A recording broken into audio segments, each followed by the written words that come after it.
Hello আপুরা and hello ভাইয়ারা, সবাই কেমন আছো?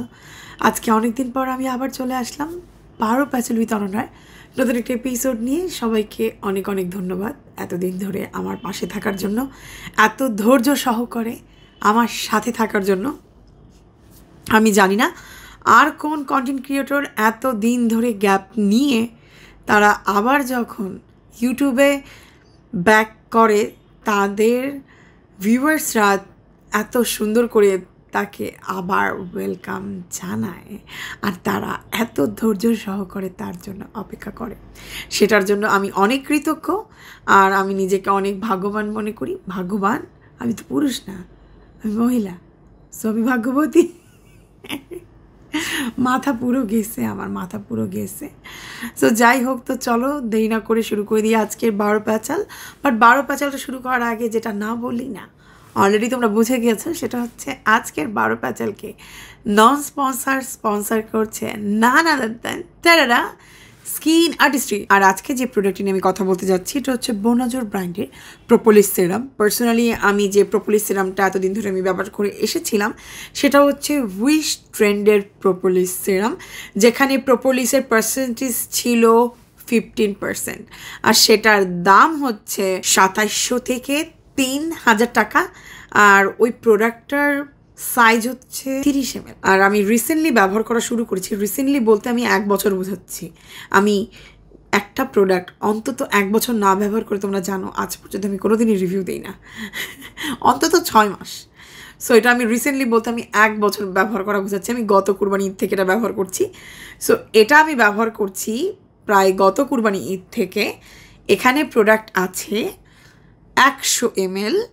এখানে প্রোপোলিসের পার্সেন্টেজ হচ্ছে 81.5%, এবং এটার দাম হচ্ছে 1900 টাকা। সো যখন আমি দুইটা প্রোডাক্টকে পাশাপাশি দাঁড় করালাম, মানে এই 1 বছরে আমি আর কখনো উইশ ট্রেন্ডের প্রোপোলিস সিরামটা পারচেস করি না। মানে যখন তুমি প্রোডাক্টের পরিমাণ দেখবা আর যে ইনগ্রিডিয়েন্টসের জন্য তুমি একটা প্রোডাক্ট পারচেস করতেছো, দুটাকে পাশাপাশি দাঁড় করাবা, যখন দেখবা যে সেই ইনগ্রিডিয়েন্টসের পার্সেন্টেজও এখানে প্রায় কত গুণ, আমি ভাই ম্যাথে এত ভালো না, কত গুণ, একটাতে 15 আর একটাতে 81, আমি জানি না কত গুণ। এখন অনেকে চিন্তা করবো আপু কেন এই সিরামটা ব্যবহার করব। এটা হচ্ছে রাইট নাও সময় উপযোগী একটি সিরাম। মানে যাদের গরমে স্কিনে অনেক র্যাশেস দেখা দিচ্ছে, ফাঙ্গাল অ্যাকনির প্রবলেম হয়ে গেছে, পিম্পলসের মানে একদম ভরে গেছে, মুখটা লাল হয়ে গেছে, স্কিনটা গরমে ঝলসে গেছে, স্কিনে চামড়া উঠতেছে, ব্ল্যাক হেড হোয়াইট হেডসের প্রবলেম দেখা দিচ্ছে, অথবা যে কোনো কিছু ব্যবহার করে স্কিনটা সেন্সিটিভ হয়ে গেছে, অথবা স্কিনটা গরম, মানে ধরো বাইরে বেরোলেই স্কিনটা কেমন গরম হয়ে যাচ্ছে, স্কিনটাকে কামিং সুদিং করার দরকার। এই সব সমস্যার সমাধানের জন্য তুমি প্রোপোলিস সিরাম ব্যবহার করতে পারো। এটা তুমি দিনে ব্যবহার করতে পারো, তুমি রাতে ব্যবহার করতে পারো। এখন তোমাদের সাথে বোনাজোরের এই সিরামটার টেক্সচার শেয়ার করবো। এটার টেক্সচারটা খুবই জেল বেস টাইপের, মানে খুবই কুলিং সেন্সেশন দেয়, খুবই লাইট ওয়েট, একদমই চটচটে না। তোমার স্কিন যদি এক্সট্রিম লেভেলের অয়েলি হয়, তুমি এটা ব্যবহার করে খুবই আরাম পাবা। মানে খুবই ঠান্ডা একটা সুদিং ফিলিং দেয়। মানে তুমি দিনে কিংবা রাতে এক্সট্রিম লেভেলের 50 ডিগ্রি সেলসিয়াসেও ব্যবহার করতে পারবা। আর এর থেকে বড় কথা, স্কিন আর্টিস্ট্রি কিন্তু ঈদ উপলক্ষে এটাতে আরও 200 টাকা ডিসকাউন্ট দিছে। তার মানে স্কিন আর্টিস্ট্রি পেজে এটা পাওয়া যাচ্ছে এখন 1700 টাকা। একটা বড় আপু হিসাবে আমার যেটা তোমাদেরকে বলে দেওয়া দরকার, আমি মনে করি অনেকেই যেটা হয়তো বা খেয়াল করবে না, সেটা হচ্ছে বোনাজোর এখানে কিন্তু বলেই দিয়েছে ওপেন করার পর এটা 6 মান্থের ভিতরে ব্যবহার করতে হবে, যেহেতু এটা 90% ন্যাচারাল ইনগ্রিডিয়েন্টস দিয়ে তৈরি করা হয়। সো এটা ওপেন করার 6 মান্থের ভিতরে ব্যবহার করলে এটার 100% কার্যকারিতা তোমরা উপভোগ করতে পারবে। আর একটা প্রোডাক্ট মানে 100 ml প্রোডাক্ট 6 মান্থের বেশি কিন্তু চলবেও না। সত্যি কথা বলতে গেলে এটা যদি আমি টানা ব্যবহার করি 4 মাসের ভিতরে এটা এমনিতেই শেষ হয়ে যায়। সো এই প্রোডাক্টটা তোমরা যদি পারচেস করতে চাও এটা তোমরা পেয়ে যাচ্ছ স্কিন আর্টিস্ট্রি পেজে। স্কিন আর্টিস্ট্রি পেজের যাবতীয় ইনফরমেশন আমি আমার ডিসক্রিপশন বক্সে দিয়ে রাখবো, যেন সেখান থেকে তুমি এই প্রোডাক্ট সহ তোমার পছন্দের যে কোনো প্রোডাক্ট সেখান থেকে পারচেস করতে পারো। ঈদ উল আজহা উপলক্ষে স্কিন আর্টিস্ট্রি পেজে চলে আসলো ফ্ল্যাট 5% ডিসকাউন্ট। এখন স্কিন আর্টিস্ট্রির পেজ থেকে আপনি যত খুশি তত প্রোডাক্ট পারচেস করলেই পেয়ে যাচ্ছেন ফ্ল্যাট 5% ডিসকাউন্ট। কিন্তু যেসব প্রোডাক্টের উপরে অলরেডি ডিসকাউন্ট চলছে সে সকল প্রোডাক্টের উপরে এই 5% ডিসকাউন্ট অ্যাপ্লিকেবল হবে না। আর এই অফারটি চলবে 9 জুন থেকে 13 জুন পর্যন্ত। আমি জানি অনেকে লিপস্টিকের ব্যাপারে জিজ্ঞাসা করতে পারো। এটা হচ্ছে রোম্যান্ড ব্র্যান্ডের প্লাম কোক এই লিপস্টিকটা। এটাও কিন্তু হচ্ছে স্কিন আর্টিস্ট্রি পেজে পেয়ে যাবা। এটা আমার অনেক পছন্দের। এটা সবচেয়ে সুন্দর জিনিস। এটা যদি আমি ওয়াইপ আউটও করে ফেলি এত সুন্দর একটা টিন্ট সারা দিন ধরে থাকে, লিপস্টিক না ব্যবহার করলেও ঠোঁটটা অনেক অনেক সুন্দর লাগে। তো চলো দেরি করে শুরু করে দিই আজকে 12টা চাল। আমি জানি ছেলেরা বলবে ও মাই গড আপু তুমি গল্প কখন শুরু করবা, তুমি তো মেকআপের হাট বাজার খুলে বসছো। আজকে তোমাদের সাথে শেয়ার করতে যাচ্ছি একটি ট্রু ক্রাইম বেস স্টোরি। তার মানে বুঝতেই পারছো এটা হতে যাচ্ছে একটি সত্যিকারের ঘটনা, যাকে নিয়ে আজকে আমাদের 12 পাঁচাল। তার নাম হচ্ছে কলিন হ্যারিস। তার জন্ম হচ্ছে 1942 সালের মার্চ মাসের 28 তারিখে ইউএসএর সান ফ্রান্সিসকো শহরে। কলিনের অতীতের ব্যাপারে খুব একটা ইনফরমেশন পাওয়া যায়নি, বাট যতদূর জানা গেছে তার আরও 2টি ভাই বোন ছিল। হাই স্কুল গ্র্যাজুয়েটেড হওয়ার পর সে একটি নার্সিং স্কুলে জয়েন করে মন্টানা শহরে। সেখানে কয়েক বছর পড়াশোনাকালীন সময়ে তার প্রথম হাজব্যান্ডের সাথে তার পরিচয় হয়। তার প্রথম হাজব্যান্ডের নাম হচ্ছে ল্যারি ডাগ। আর সেই সময় তার হাজব্যান্ড মন্টানা স্টেট ইউনিভার্সিটির একজন স্টুডেন্ট ছিল। কলিন আর ল্যারি তাদের আর্লি 20s বিয়ে করে ফেলে এবং তাদের 30s ভিতরেই তাদের 3টি সন্তান জন্মগ্রহণ করে ফেলে। তো তাদের ইউনিভার্সিটি শেষ হওয়ার পরপরই দেখা যায় যে কলিনের ঘরের 3টি বাচ্চা হয়ে গেছে। সে একেবারেই হাউস ওয়াইফ হয়ে যায় এবং ল্যারি জব করা স্টার্ট করে দেয়। সো এক্স্যাক্টলি ল্যারি কি জব করে এটা ঠিক জানা যায় না, এটা অনেক আগের কাহিনী যেহেতু, বাট এটা জানা যায় ও এমন টাইপের একটা জব করে যেটার জন্য ওকে অনেক বেশি ট্রাভেল করা লাগে। সো এমন একটা সিচুয়েশন তাদের সংসারে যে কলিন বাচ্চাগুলোকে নিয়ে সবসময় বাসায় থাকে আর ল্যারিকে প্রায় মানে বাইরে যেতে হচ্ছে। ধরো বাচ্চাগুলোকে নিয়ে ঢাকায় মা থাকতেছে আর বাচ্চার বাপকে বেশিরভাগ সময় ঢাকার বাইরে বিভিন্ন কাজে যেতে হচ্ছে। সো এরকম করে মাসের পর মাস তার হাজবেন্ড শহরের বাইরে বিভিন্ন কাজ করে বেড়াচ্ছে। এইভাবে করে বেশ কয়েক বছর ধরে তারা সংসার করতে থাকে। একটা পর্যায়ে কলিন মানে তার আর সংসারে মন টিকতেছে না। রিজন সে ফিল করতে থাকে তার হাজবেন্ড তাকে চিট করতেছে। এভাবে দেখতে দেখতে 7 বছর কেটে যায় এবং 7 বছরের শেষে কলিন জানতে পারে তার হাজবেন্ড তাকে 15 জন মেয়ের সাথে চিট করেছে। তার মানে 7 বছরে সে 15টা মিস্ট্রেস রেখেছে, তার ওয়াইফ এক ফুটও জানতে পারে না। যখন জানতে পারছে যে তার হাজবেন্ড 15টা মহিলার সাথে তাকে চিট করছে, ওর মাথা একদম খারাপ হয়ে গেছে। তো 3টা বাচ্চাকে নিয়ে ও স্বামীর ঘর থেকে বের হয়ে গেছে, বাট ও জানে না এই 3টা বাচ্চাকে নিয়ে কোথায় যাবে। সো 3টা বাচ্চাকে নিয়ে ও জঙ্গলে চলে গেছে। তো জঙ্গলে খোঁজাখুঁজি করতে করতে ও পরিত্যক্ত একটা বাসা খুঁজে পাইছে। আমি জানি না ও কীভাবে একটা পরিত্যক্ত বাসা খুঁজে পাইছে, বাট ও পরিত্যক্ত বাসা খুঁজে পেয়ে সেই বাসায় 3টা বাচ্চাকে নিয়ে উঠছে। এটা আর্লি 70s টাইমের কথা। যাই হোক, কাছে একটা বন্দুক ছিল। তখনকার সময় মানুষের কাছে বন্দুক থাকা খুবই নর্মাল। সো বন্য পশু খোঁজার জন্য সে হান্টিং করতে বের হয়ে যায়।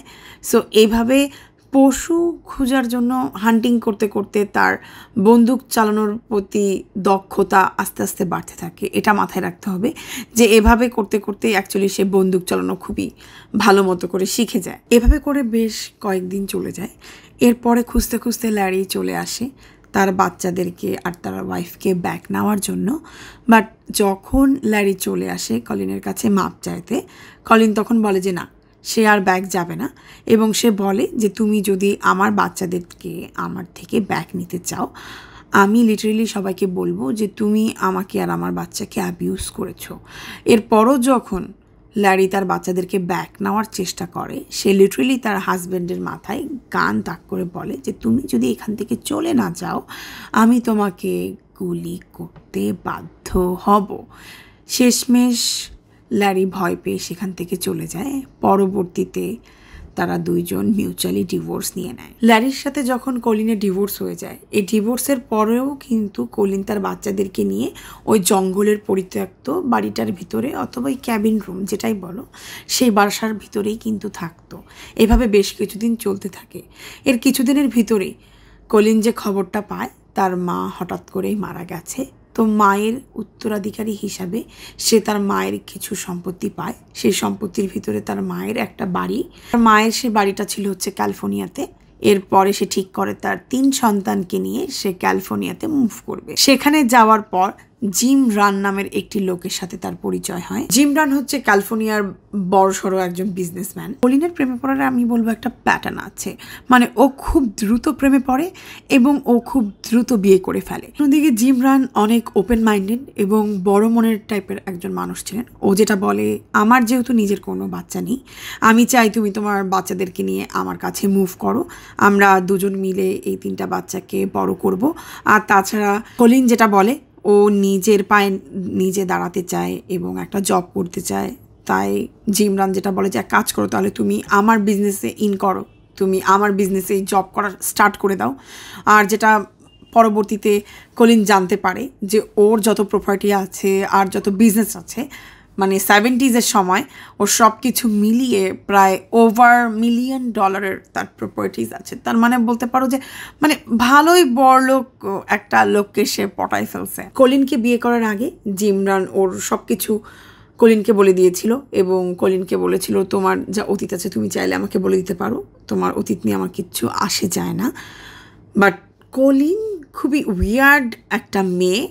ও মনে করেছিল ও যতটা অসহায় সাজবে মেবি জিম ওকে ততটাই বেশি ভালোবাসবে। সো অসহায় সাজতে যে ও মাঝে মাঝে একটু বেশিই বলে ফেলতো, মানে মাঝে মাঝে ও বলে ফেলতো যে আমার এক্স হাজব্যান্ড মানে একজন গ্যাংস্টার ছিল, একজন মাফিয়া ছিল, আমার 3 বাচ্চাকে নিয়ে মধ্যরাতে আমার পালায় আসা লাগছে, সে তো একজন স্টকার, 3 বাচ্চা সহ আমাকে তো বাঁচতে দেয় না, আমরা তো পালায় পালায় থাকি। মানে মাঝে মাঝে জিমও অবাক হয়ে যায়, মানে আমার কি এখন মানে সিকিউরিটি গার্ড রাখা দরকার তোমাদেরকে সিকিউর করার জন্য?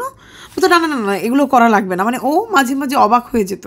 মানে এরকম করতে করতে প্রায় অনেক বছর কেটে যায়। যে জিনিসটা মাঝে মাঝে জিম খেয়াল করতো, কলিন যতবারই তার অতীতের কথা উঠায়, এক্স হাজব্যান্ডের কথা উঠায়, একবারের সাথে আরেকবারের কোনোটারই মিল নাই। এভাবে দেখতে দেখতে প্রায় 10 বছর কেটে যায় জিম আর কলিনের সংসারের। হঠাৎ করে একদিন বিকালবেলা, তখন 1945, এখন কলিনের বয়স 40 হবে এবং জিমেরও। হঠাৎ করে একদিন জিম যেটা বলে কলিনকে, আমাদের মেবি এখন ডিভোর্স নিয়ে নেওয়া উচিত, বিকজ আমাদের রিলেশনশিপটা আর আগের মতো নাই, আমাদের সম্পর্কের ভিতরে অনেক ডিস্টেন্স চলে এসেছে। আমি মনে করি আমাদের রিলেশনশিপটা আরও বিটার হয়ে যাওয়ার আগে আমাদের ডিভোর্স নিয়ে নেওয়া উচিত। এমন না যে out of nowhere Jim এই কথাটা বলছে। এই 10 বছরের ভিতরে কলিন নিজেও জানে ওদের ভিতরে ওরা অনেক সেপারেট হয়ে গেছে। মানে এখন জিনিসটা এমন হয়েছে ওরা একদম হাই হ্যালো ফ্রেন্ড টাইপের হয়ে গেছে। তারপরও রিলেশনশিপটা রাখার জন্য ওরা রয়েছে একসাথে, ওরা দুজনই জানে, মানে তাও কেউ জিনিসটা মুখ ফুটে বলে না। বাট জিম মনে করেছে যে সম্পর্কটা ভালো থাকতে থাকতেই ওদের ডিভোর্স নিয়ে নেওয়া উচিত। তো এই কথাটা ও বলেছে। ওরা সত্যি সত্যি একেবারে ডিভোর্স নিতে চলেও যায় নাই, কলিনও কোনো কথা তোলেনি। এভাবে বেশ কিছুদিন যেতে থাকে।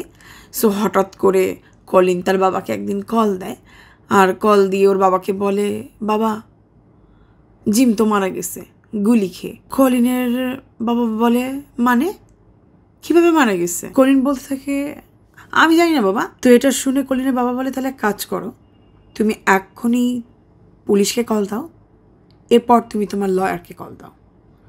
তো কলিন বলে, ঠিক আছে বাবা। তো কলিন যেটা করে, ওর বাবার ফোনটা রেখে দেয় এবং ওর বাবা যেটা ওকে বলে সেটা ঠিক অপোজিট করে। সে ফোনটা রেখে পুলিশকে তো কল দেয় না, সে তার লয়ারকে কল করে। 8:30 PM, তার মানে রাত 8টা 13-তে সে তার লয়ারকে কল দেয়। তার লয়ারের নাম হচ্ছে ডেভিড ওয়াইনার। তার লয়ারের সাথে 1 ঘন্টা কথা বলে। এরপর 9:22 সে পুলিশকে কল করে। তার মানে 1 ঘন্টা ধরে সে তার লয়ারের সাথে যাই হোক একটা প্ল্যানিং করে, দেন সে পুলিশকে কল দেয়। তো এরপর সে 911-এ কল দেয়। এরপর তাকে জিজ্ঞাসা করা হয় যে কি হয়েছে। সো সে যেটা জানায় যে সে মনে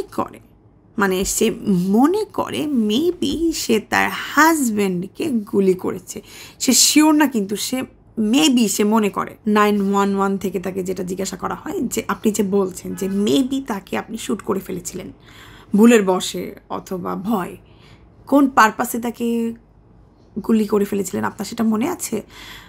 বলছে আমার যতটুকু মনে আছে সে আমাকে বলেছিল যে আমি তোমাকে গুলি করতে চাই, সো এটা শুনে ভয়ে আমি মেবি গুলি করে ফেলেছি।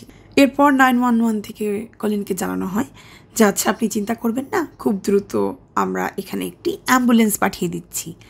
এরপর কলিন যেটা জানায় 911-কে যে আচ্ছা এত দ্রুত অ্যাম্বুলেন্স মনে হয় পাঠানোর দরকার নাই, মনে হয় না এখানে কোনো অ্যাম্বুলেন্সের প্রয়োজন আছে। এটা শুনে তো সবাই অবাক। এরপর অ্যাম্বুলেন্স না পাঠিয়ে দ্রুত পুলিশ অফিসাররাই চলে আসে মানে কারেন্ট সিচুয়েশন দেখার জন্য, যে মানে মহিলাটা কি বলতেছে, মানে এখানে সিচুয়েশনটা কি। ওনারা এসে দেখেন যে নিচে কলিন বসে আছে এবং ওনারা এসে জিজ্ঞাসা করেন যে মিস্টার জিম কোথায়। উনি হাত দিয়ে দেখিয়ে দেন যে উপরে জিম আছেন। তো দৌড় দিয়ে পুলিশ অফিসাররা জিমকে খুঁজতে চলে যায়। পুলিশ অফিসাররা বেডরুমে যেয়ে দেখে যে বেডরুমে অলরেডি টিভি চলতেছে, টিভি অনেক জোরে জোরে সাউন্ড করতেছে এবং টিভির বেডরুমের এবং জানালার মাঝখানে অল্প একটু জায়গা আছে। এই 2 জায়গার মাঝখানে জিমের লাশটা পড়ে আছে আর পুরো বিছানাটা একেবারে রক্তাক্ত হয়ে একদম ভরে আছে, মানে একেবারে পুরো জায়গাটা একদম রক্তে একদম ভিজে আছে এবং ফ্লোরে কিছু নিউজ পেপারও পড়েছিল যেগুলো একেবারে রক্তে ভেজা ছিল। বাট যেটা দেখে বোঝা যাচ্ছিল জিমকে গুলিটা করা হয়েছে বিছানায় থাকা অবস্থাতে। এরপর তার লাশটাকে কেউ টেনে নিচে নামিয়েছে, মানে যে কোনো কারণে তাকে পরে নিচে নামানো হয়েছে। এরপর যখন পুলিশরা কলিনকে জিজ্ঞাসাবাদ করা শুরু করে, কলিন খুবই অদ্ভুত আচরণ করতে থাকে আর প্যানিক আউট হতে থাকে। আচ্ছা আমি কি আমার স্বামীকে খুন করেছি? ও বলছিল আমাকে গুলি করবে। আমি কি ওকে গুলি করেছি? ওই তো বলছিল আমাকে গুলি করবে।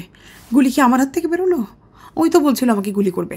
মানে পুলিশকেও সে কনফিউশনে ফেলে দেয় যে অ্যাকচুয়ালি কী হয়েছিল।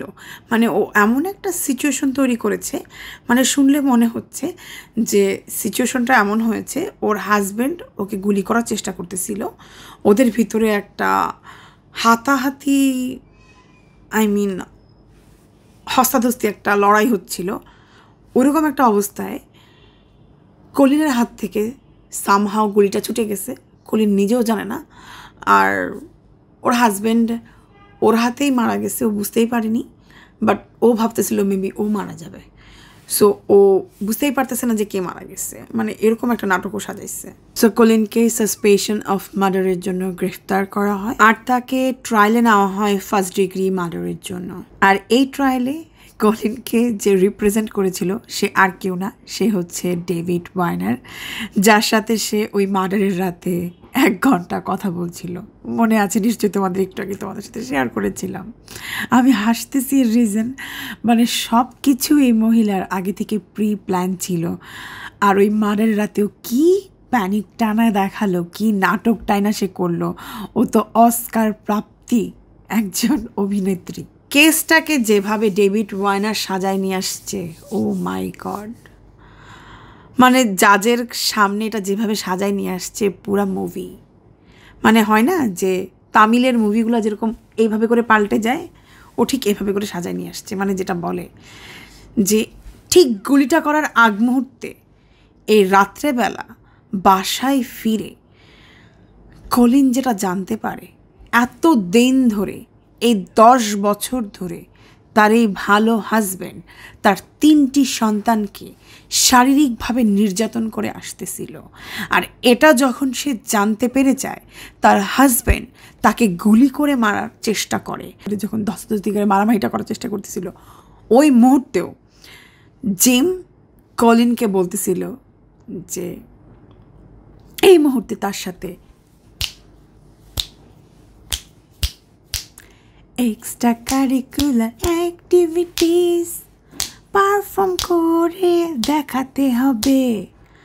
বন্দুক তার দিকে তাক করে রেখে সো বলছে, আমি তোর দিকে বন্দুক ধরে রাখবো আর তুই এক্সট্রা কারিকুলার অ্যাক্টিভিটিস শুরু কর। সো এরকম একটা অবস্থায় ওই মুহূর্তে নাকি কলিনের মানে ভয়ে কান্নাকাটি শুরু করে দিচ্ছে। ওই মুহূর্তে নাকি ওর মনে হচ্ছিল আমি মরে যাবো, আমি কী করবো আমি যাই না।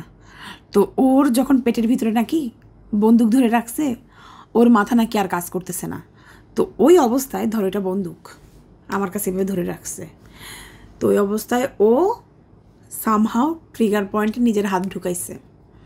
আমি জাস্ট তোমাদেরকে বোঝানোর জন্য বোঝাচ্ছি। ট্রিগার পয়েন্টে নিজের হাত সামহাও সে ঢুকাইছে। ঢুকানোর পর ওর মেমোরি লস হয়ে গেছে, ও ব্ল্যাক আউট হয়ে গেছে। এরপর আর কিচ্ছু কলিনের মনে নাই, ও সব ভুলে গেছে। এরপর কীভাবে জানি এটা ঘুরে জিমকে সে গুলি করে ফেলছে, ওর আর কিচ্ছু মনে নাই। ওর যখন জ্ঞান ফিরছে, ওর জামাই মরে পড়ে আছে, চারিদিকে রক্ত, ওর আর কিচ্ছু মনে নাই। ও চারপাশ তাকায় দেখে সব চুপচাপ, সব কিছু এরকম রক্তে ভেসে গেছে। তারপরে ফোন দিয়ে বলছে, বাবা জামাই তো মরে গেছে। তারপরে লয়ারকে ফোন দিয়ে বলছে, লয়ার জামাই তো মরে গেছে। এরপরে পুলিশকে ফোন দিয়ে বলছে, পুলিশ জামাই তো মরে গেছে। এই হচ্ছে কলিনের বয়ান। এরপরে কলিনের লয়ার জানায় যে তার সাইকোজেনিক অ্যামনেসিয়া হয়েছিল। এটা হচ্ছে এক টাইপের রোগ, যে খুবই মানে একটা রোগী যখন অনেক ভয়াবহ একটা পর্যায়ে যায়, যেখানে যে সে শকড খেয়ে যায়, সেখানে গেলে যে সে ব্ল্যাক আউট হয়ে যায়, ওই মুহূর্তে তার আর কিচ্ছু মনে থাকে না। সেরকম একটা পর্যায়ে সে চলে গিয়েছিল, যে কারণে ওই মুহূর্তে তার সাথে কি ঘটেছিল তার কিছুই মনে নাই। সব কিছু দিক বিবেচনা করে জুরি বোর্ড যেটা ডিসাইড করে যে কলিন নট গিল্টি, সে তার হাজবেন্ডকে নিজের ইচ্ছায় খুন করে নাই। একে দোষী প্রমাণিত করা কারো পক্ষে পসিবল হয় নাই তখনকার সময়, তাই কলিনকে ছেড়ে দেওয়া হয়। এবং যেহেতু কলিন জিমের একমাত্র ওয়াইফ ছিল, তাই জিমের উত্তরাধিকারী হিসাবে তার যত সম্পত্তি ছিল সবকিছু কলিনের নামে হয়ে যায়, এবং কলিন ওর $1 মিলিয়ন বিজনেস সবকিছু সে পেয়ে যায়। এবং এরপর থেকে সে তার বিজনেস রান করতে থাকে। এভাবে তার সুখের জীবন কাটতে থাকে প্রায় 2 বছর। 2 বছর পর তার সাথে পরিচয় হয় আরেকজন পুরুষের, যার নাম হচ্ছে বব হ্যারিস। যখন ববের বয়স মাত্র 15 বছর, তখন সে হামবোর্ড কাউন্টিতে একবার ভেকেশনে যায়। আর সেখানে যে প্রথমবারের মতো তার কলিনের সাথে পরিচয় হয়। আর তখন দুজনই টিনেজার ছিল। আর সেখানে যে তারা দুজনই সিনেমা দেখে, ছোটোখাটো বলতে পারো ডেট করে দুজনে, একটু খুব বেশি কিছু হয় না। এরপর তারা দুজনের লাইফে আবার স্প্লিট আউট হয়ে যায়। এরপর বব তার নিজের লাইফে মুভ অন করে, সে বড় হয়, সে জব করে, সে বিয়ে করে, সেই ঘরে তার 3টা সন্তান হয়। বিয়ের 25 বছর পর সে ডিভোর্স নেয়।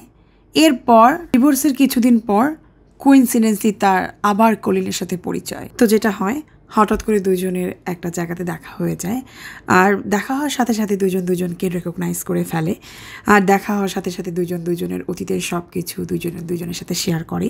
এবং কলিন যেটা জানায়, এর ভিতরে তার 2বার বিয়ে হয় এবং লাস্ট হাজব্যান্ড খুবই অ্যাবিউসিভ ছিল, তাকে শারীরিকভাবে নির্যাতন করত এবং অবশেষে তাদের ডিভোর্স হয়ে যায়। এসব কথা শুনে ববের মনটা অনেক খারাপ হয়ে যায় এবং বব জানায় যে সেও এখন ডিভোর্সি।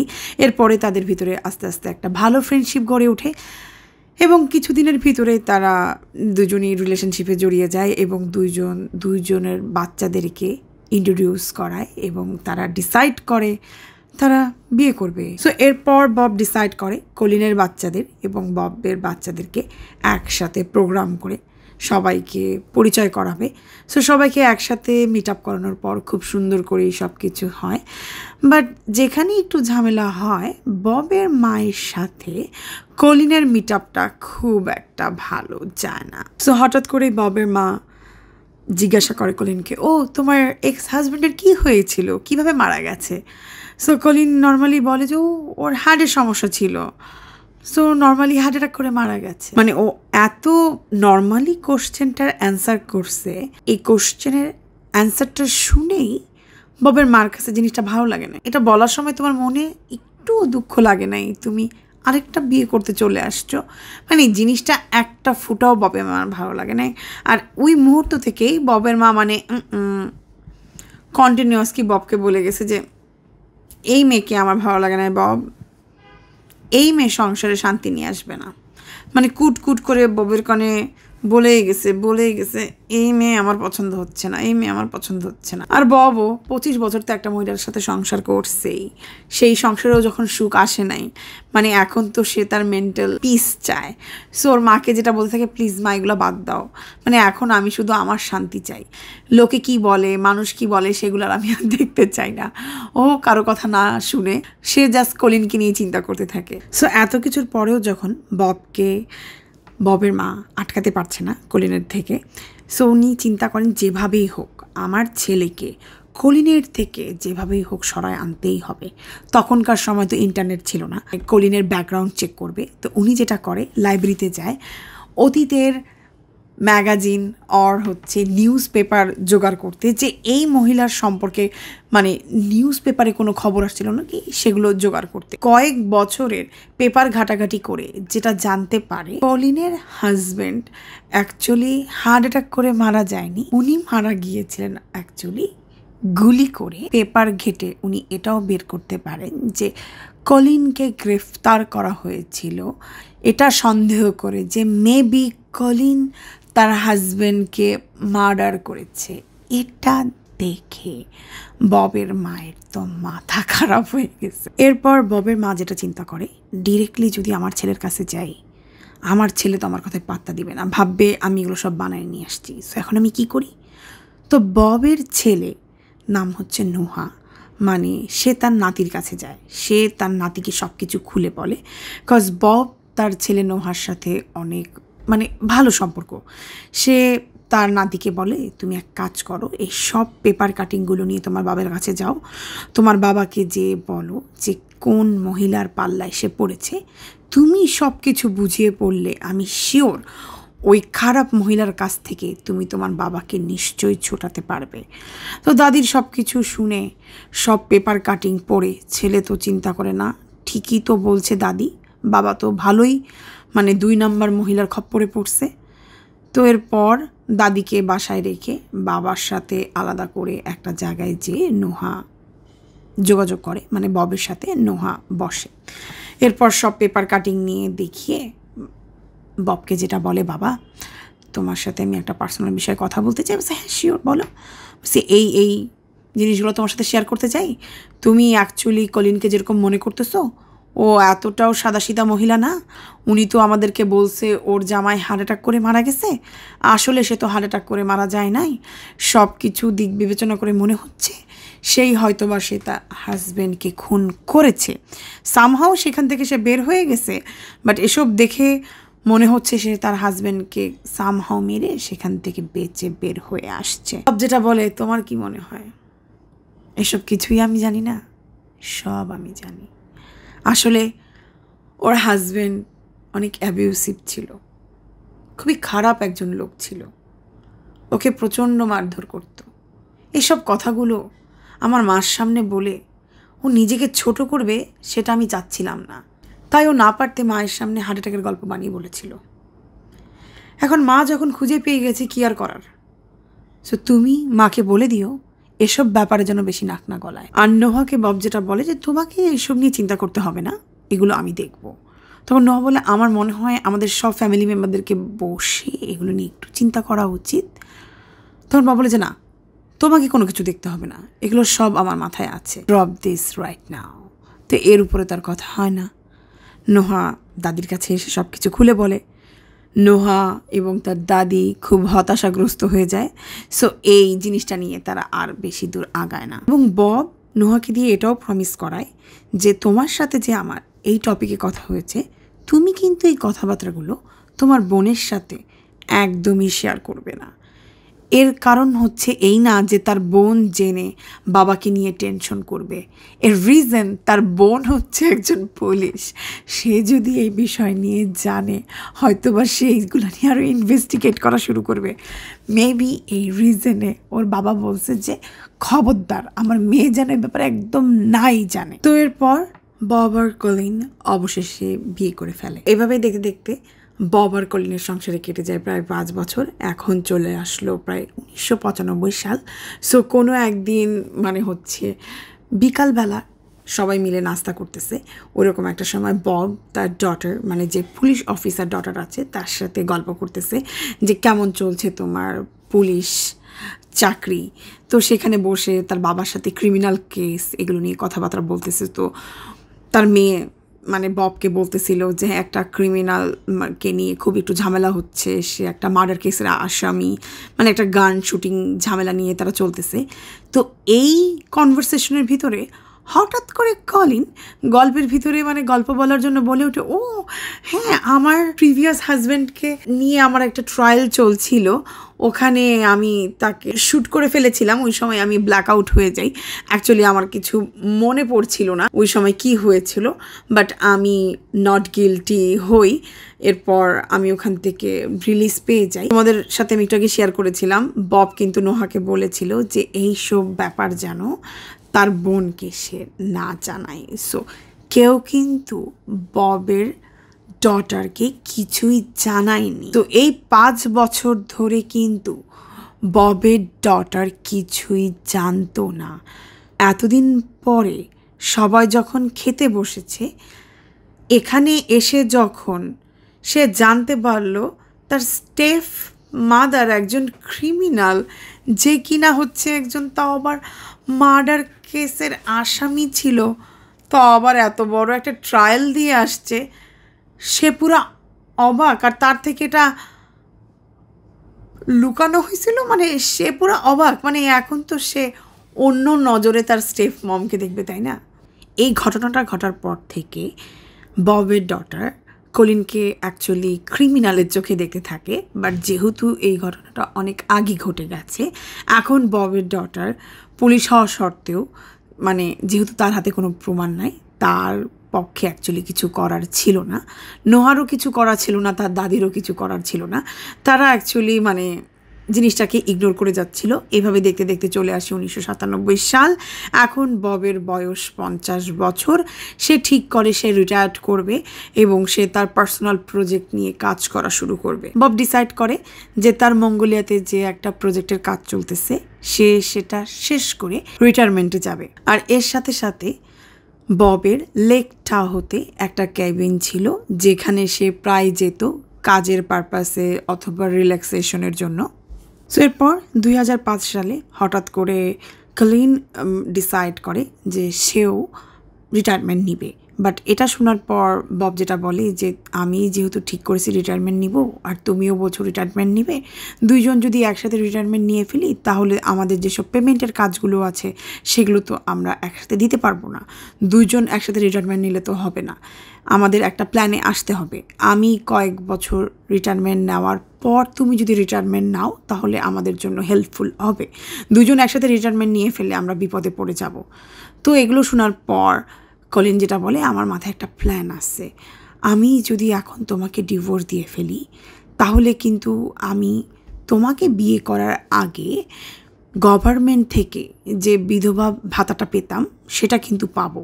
তাহলে কিন্তু আমি বিধবা ভাতাটা দিয়ে আমাদের যে পেমেন্টটা রয়েছে মানে ওদের যে অ্যাপার্টমেন্ট ওরা যে টাকাটা দিয়ে কিনতেছিল ওর বিল্ডিংটা, ওই বিধবা ভাতার টাকাটা দিয়ে ওই অ্যাপার্টমেন্টের টাকাটা দিতে পারবো।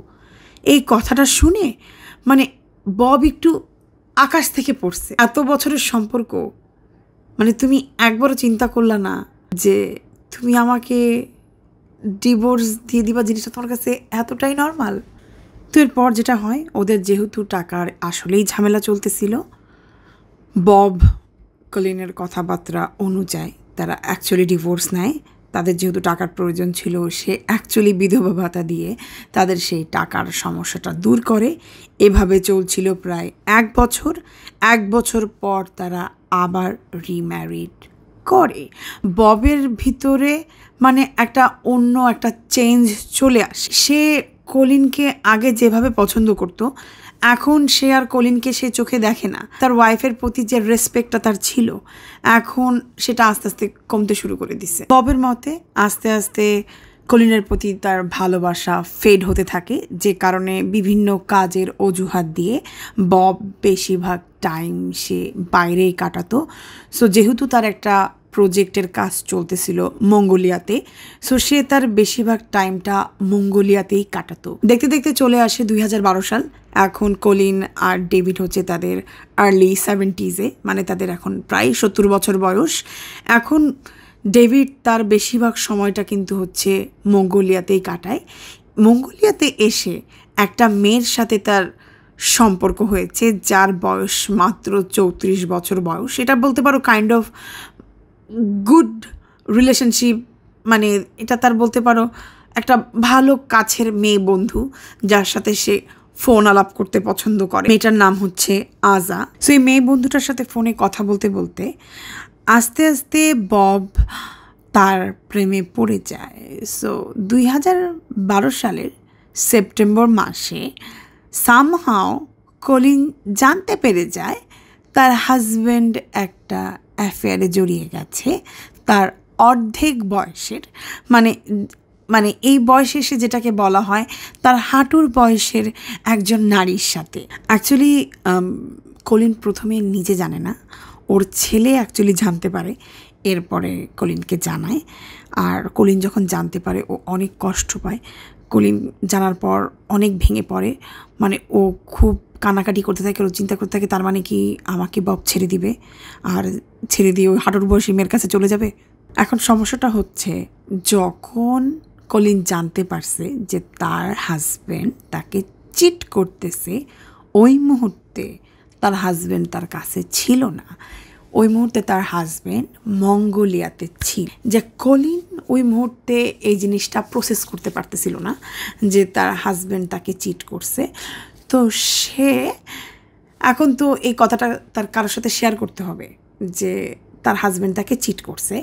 তো এই কথাটা সে কাকে বলবে? তো বব যে তাকে চিট করছে এই কথাটা ফোন করে সে তার মেয়েকে বলতেছে, সে তার ছেলেকে বলতেছে।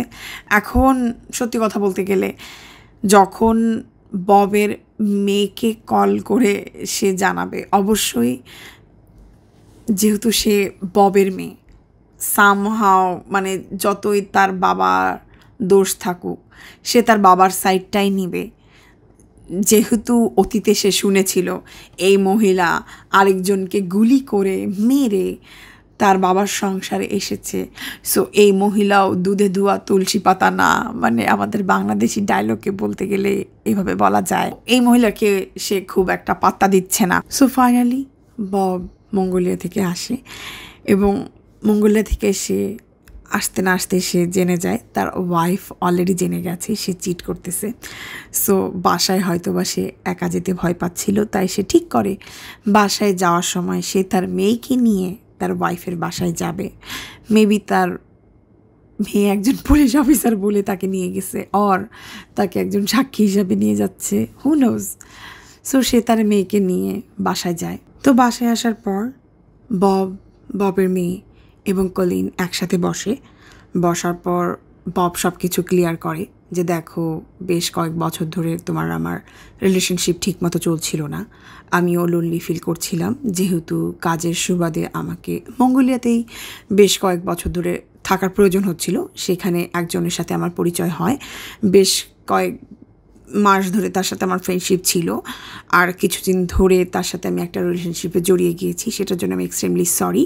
আর যেহেতু আমি একটা রিলেশনশিপে জড়িয়ে গিয়েছি আর তোমার আমার সম্পর্কটা খুব একটা ভালোভাবে যাচ্ছিল না, আর আমি চাচ্ছি আমাদের সম্পর্কটা খারাপ হওয়ার আগে আমরা মিউচুয়াল একটা ডিসিশনে এসে আমরা যদি ডিভোর্সটা নিয়ে নিই, এটা আমাদের জন্য ভালো হবে, যেহেতু তোমার আমার বাচ্চা, আমাদের সংসারটা এত বড়, এত দিনের, আমি চাচ্ছি না এই জিনিসটা নষ্ট হোক। আর এটা যেহেতু তোমার আমার বাসা, আমি চাই না তুমি এই বাসা ছেড়ে যাও। আমাদের যেহেতু আরেকটা ক্যাবিন আছে, একটু আগেই তোমাদের সাথে শেয়ার করেছিলাম, ও যেহেতু একটা ক্যাবিন রয়েছে যেখানে প্রায় সে থাকতে যায়, ওখানে আমি মুভ করছি, মানে বব বলছে, আর তুমি এখানে থাকো, কোনো সমস্যা নাই।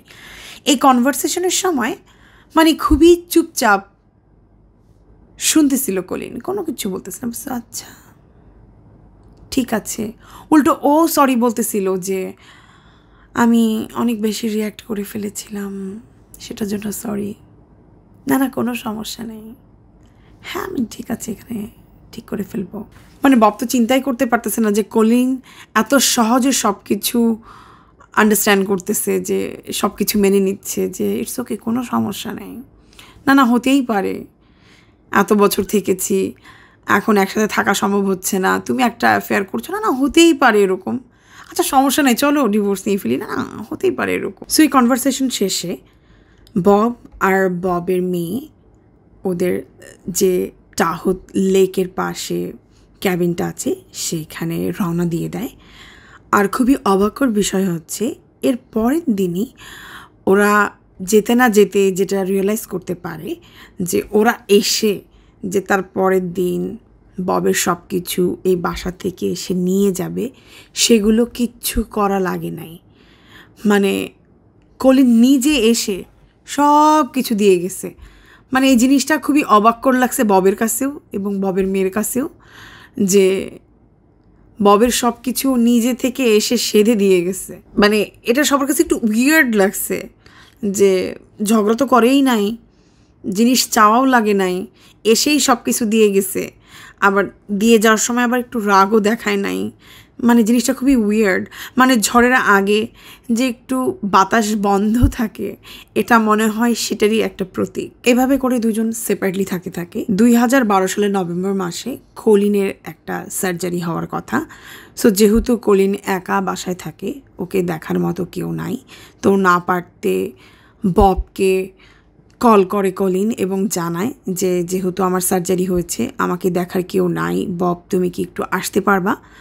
তো যেহেতু এতদিন একসাথে দুজন সংসার করেছে, তো একটু হলেও তো ববের মনে সফট কর্নার আছে কলিনের জন্য। তো বব যেটা বলে, ওকে কোনো সমস্যা নাই, আমি চলে আসতেছি বাসায়, তুমি চিন্তা করো না। আর ববেরও অনেক খারাপ লাগতে থাকে কলিনের জন্য, যেহেতু অতীতে কয়েকটা সার্জারি হয়েছিল ববের, এবং অলওয়েজ কলিন তার অনেক সেবা শুশ্রূষা করেছে।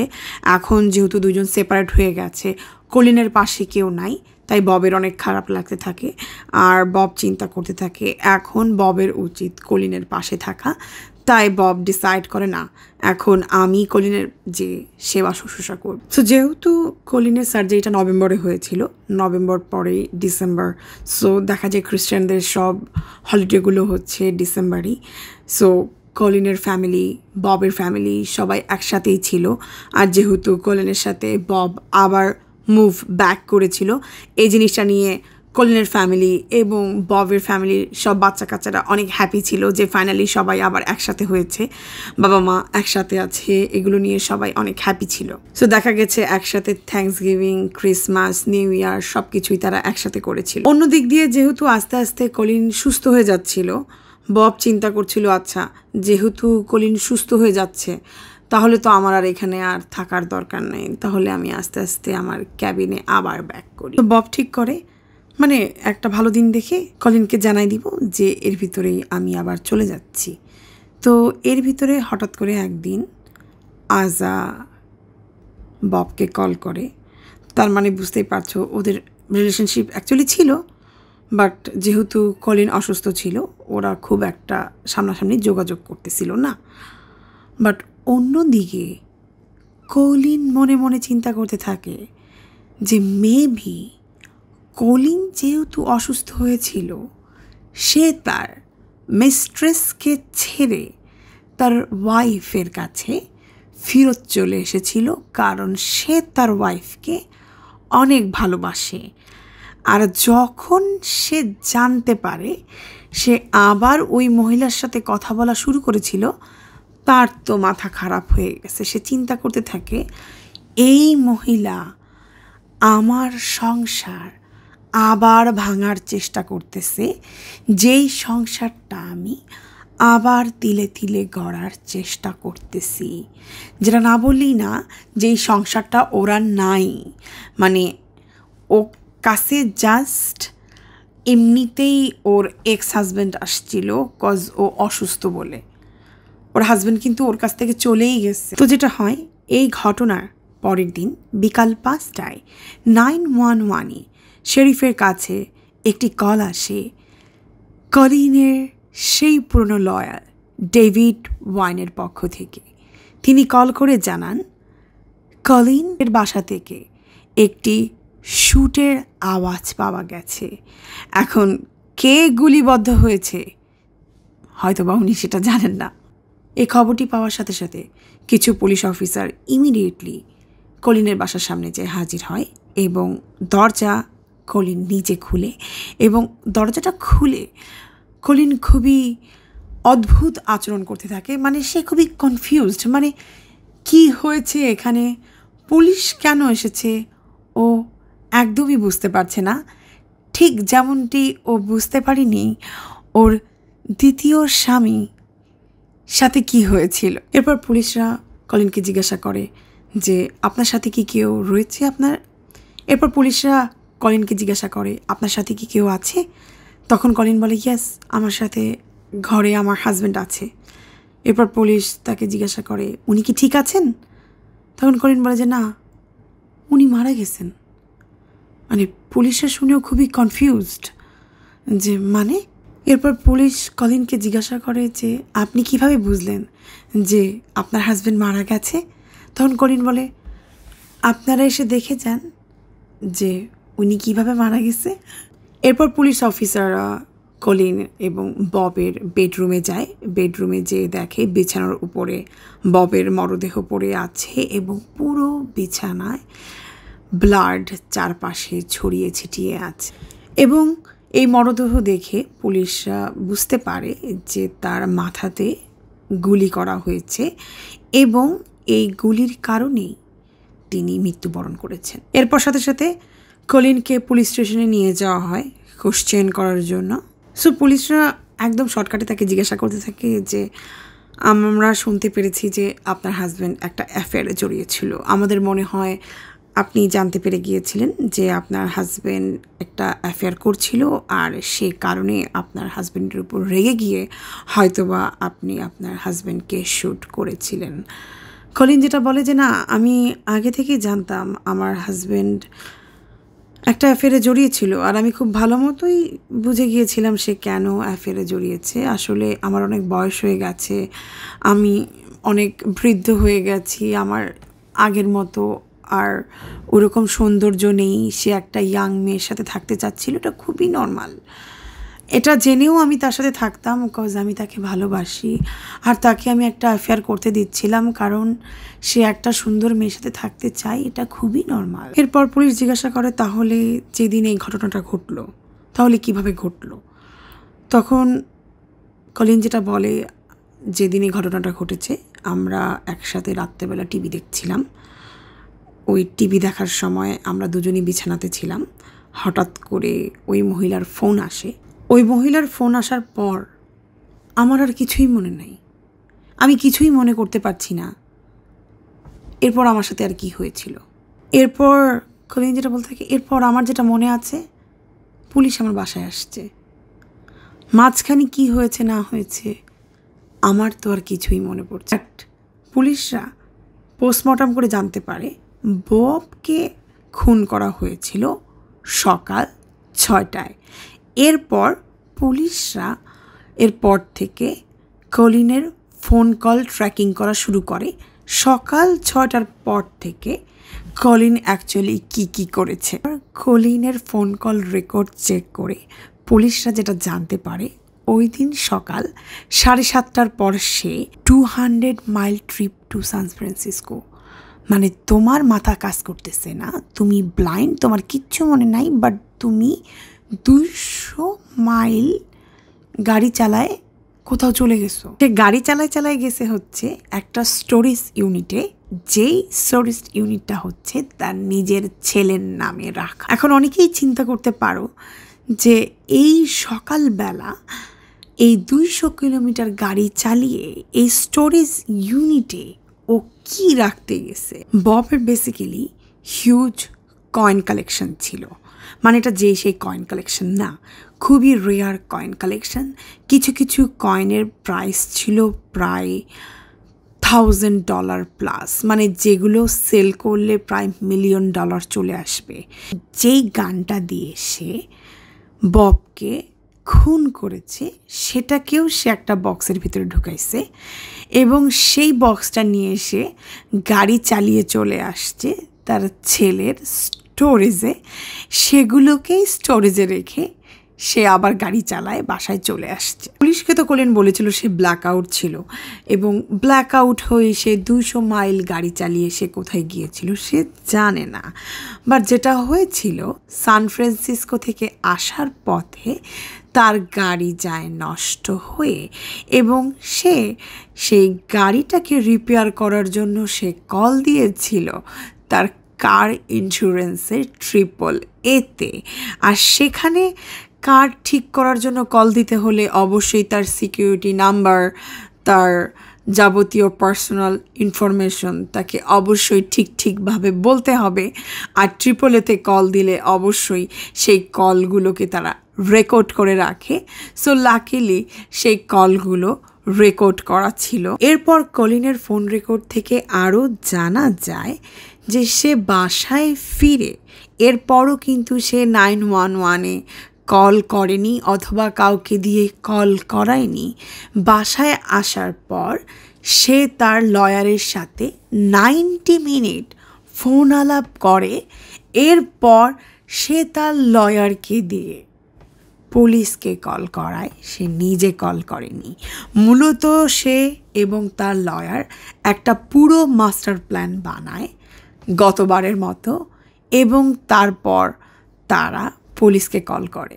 এরপর পুলিশরা তাকে দ্রুত গ্রেপ্তার করে এবং ফার্স্ট ডিগ্রি মার্ডারের জন্য তাকে চার্জেস করা হয়। প্রথমে কিন্তু সে বয়ান দিয়েছিল যে যখন তার হাজব্যান্ডের কাছে সেই মঙ্গোলিয়ান মেয়ের কল এসেছিল এরপর থেকে পুলিশ আসা অবধি তার কিছুই মনে ছিল না। সে এখন এসে যেটা জানায় যে অ্যাকচুয়ালি আমার মনে পড়ছে আমার সাথে কি হয়েছিল। ববের সাথে আমার সাথে যেটা হয়, অ্যাক্সিডেন্টলি অ্যাকচুয়ালি আমি ববকে গুলি করি, এটা ইন্টেনশনালি ছিল না। সে রাতে কলিন যেটা দেখে, বব তার পাশে একটা বন্দুক নিয়ে ঘুমাচ্ছে, যে জিনিসটা কলিনের একদমই পছন্দ হয়নি। তাই একজন আদর্শ ওয়াইফ হিসাবে সে চিন্তা করে তার হাজব্যান্ডের পাশ থেকে বন্দুকটা সরিয়ে রাখা উচিত হবে তার সেফটির জন্য। তো সে যখন বন্দুকটা সরিয়ে রাখার চেষ্টা করছিল ওই মুহূর্তে ওর জামাই বলে, কী করছো, বন্দুকটা রাখো, এখানে রাখো। তো দুজন মিলে ধস্তাধস্তি করছিল। ও বলছিল না আমি সরিয়ে রাখবো, তো জামাই বলছিল না এখানে রেখে দাও। তো দুজন এরকম করতে করতে ঢাস করে জামাইকে মেরে ফেলছে। হীরামান্ডির থেকেও বাজে স্ক্রিপ্ট, মানে হীরামান্ডির থেকেও বাজে স্ক্রিপ্ট। এরপর কলিন যেটা বলে যে এই ঘটনাটা ঘটার পরই আমি ব্ল্যাক আউট হয়ে যাই। এরপর থেকেই অ্যাকচুয়ালি আমার আর কিছু মনে পড়ছে না। তারপরে আমি দরজা খুলে দেখি পুলিশ ঘরে চলে আসছে, আর তারপর তো আমাকে এখানে নিয়ে আসা হয়। আমি আর কিছুই বলতে পারছি না জাজ। এরপর কলিনকে জিজ্ঞাসা করা হয় যদি সে রাতে আপনি ব্ল্যাক আউট হয়ে যান তো পরবর্তীতে সকালবেলা উঠে আপনি কেন 200 মাইল দূরে সান ফ্রান্সিসকোতে যান। কলিন যেটা জানায়, ববের সবচেয়ে প্রিয় ছিল তার কয়েন কালেকশন। আমি সকালবেলা ঘুম থেকে উঠে যখন দেখি বব মারা গেছে, তো আমি চিন্তা করি প্রথমে আগে ববের কয়েন কালেকশনগুলোকে আমার সেভ করতে হবে। আমি জানি না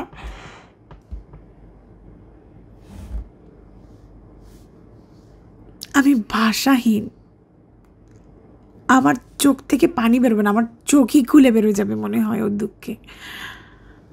তো তাই মানে ও এক্সকিউজটা দিল কীভাবে জাজকে, তাই সে ঘুম থেকে উঠেই ও যখন দেখছে যে ওর স্বামী মারা গেছে, ও কাউকে না জানায় 200 মাইল গাড়ি চালায়ে ওর জামাইয়ের পয়সাগুলোকে রাখতে গেছে। এসে লয়ারকে ফোন দিছে, দেন লয়ারকে বলছে আপনি কল দেন পুলিশকে, পুলিশ তারপরে আমার বাসায় আসবে। ববের লাশকে পোস্টমর্টম করা হয়। পোস্টমর্টম থেকে আসলে জানা যায় তাদের ভিতরে হয়তোবা একটা হাতাহাতি পর্যায় করা হয়েছিল, এবং যে অবস্থাতে তার মাথায় গুলি করা হয়েছিল সে অবস্থা দেখে অ্যাকচুয়ালি বোঝা যায় যে হয়তোবা মানে হাতাহাতির একটা পর্যায়ে মানে সেই গুলিটা করা হয়েছে, এবং সেই গুলিটার অ্যাঙ্গেলটা এমনভাবে ছিল মানে হয়তোবা মানে কলিন মানে এমনভাবেই মেরেছে গুলিটা যে মানে কলিনের বুক থেকে এভাবে এটাকে টার্গেট করা হবে। আর কলিনকে চেক আউট করে দেখা গেছে ওর বুকেও একটা মানে ব্যথার চিহ্ন আছে, যে যদি কলিন নিজে গুলি করে থাকে মানে গানটা যদি ওকে মানে কিক ব্যাক করে থাকে, এবং ওর আঙ্গুলেও একটা ছাপ আছে। এ থেকে বোঝা গেছে যে ও নিজে ওর জামাইকে মানে শ্যুট করে খুন করেছে। এবং ওর যে একটা জার্নাল আছে যেটাতে ও লেখালেখি করতো, সেখানেও দেখা গেছে যেদিন থেকে ওর হাজব্যান্ড অ্যাফেয়ারে লিপ্ত হয়েছে সেখানে অনেক এন্ট্রি আছে ওর জামাইয়ের উপর ক্রুদ্ধ হয়ে ও অনেক মানে দুঃখের চোটে অনেক লেখালেখি করেছে তার জামাইয়ের বিরুদ্ধে এবং সেই মেয়ের বিরুদ্ধে। সেখান থেকেও মানে তার জামাইয়ের বিরুদ্ধে তার যে কত ক্ষোভ আছে সে লেখার ভিতরেও অনেক উঠে এসেছে। উভয় পক্ষের স্টোরি শোনার পর জুরি বোর্ড 2 ঘন্টা সময় নিয়ে তাদের ডিসিশন মেক করেন, এবং কলিনকে guilty of first degree murder শোনানো হয়, এবং কলিনকে 50 বছরের সাজা শোনানো হয়। এখন অনেকেই চিন্তা করতে পারো 50 বছরের সাজা তো অনেক কম, যেহেতু তার বয়স অলরেডি 73, সো 50 বছরের বেশি তো তার বাঁচার কথা না। যদিও বা তার লয়ার বলেছে সে অ্যাক্সিডেন্টলি তার হাজব্যান্ডকে মার্ডার করেছিল। জুরি বোর্ড বলেছে সে জেলাসের চোটে তার হাজব্যান্ডকে সে খুন করেছে। হয়তোবা এই হাজব্যান্ডকে সে আমরা মানলাম অ্যাক্সিডেন্টলি খুন করেছিল, তাহলে তার আগের হাজব্যান্ডকে সে কিভাবে খুন করেছিল? সো ইয়া, এই ছিল হচ্ছে আজকের ট্রু ক্রাইম স্টোরি। হোপফুলি আজকের স্টোরিটা তোমাদের ভালো লেগেছে। যদি ভালো লাগে লাইক, শেয়ার, কমেন্ট এবং সাবস্ক্রাইব করতে ভুলবে না। আবার চলে আসবো নতুন কোনো একটা ইন্টারেস্টিং স্টোরি নিয়ে। টিল দেন, আল্লাহ হাফেজ।